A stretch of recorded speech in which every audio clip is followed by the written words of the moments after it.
1000 என்பதை மாதம் 2000 ஆக்குகிறார். இப்போ 1000 தான், இனிமேல் 2000. பஸ்ஸில் போகிறாங்க, டவுன் பஸ்ஸில்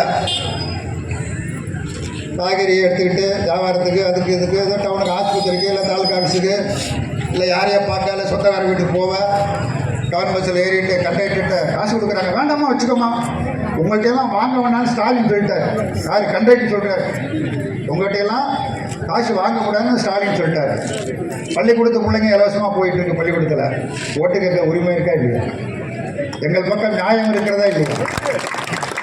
8000 ரூபா சொன்னாங்க. ஒரு பொருளை கொடுத்து இந்த பொருளை வச்சுக்க, டிவி கொடுத்துருக்குறோம், பழத்தை கொடுத்துருக்குறோம். இப்போ பொருளை கொடுக்கல, 8000 ரூபாய்க்கு டோக்கன் உங்களுக்கு கொடுக்க போகிறாரு. அதை வாங்கிட்டு போய் உங்கள் வீட்டில் என்ன பொருள் இல்லையோ அந்த பொருளை கடையில் வாங்கிங்க என்று 8000 ரூபா தேர்தலுக்கு பிறகு முதலமைச்சராக பொறுப்பேற்ற பிறகு எல்லோருக்கும் 8000 ரூபா டோக்கன் வருது.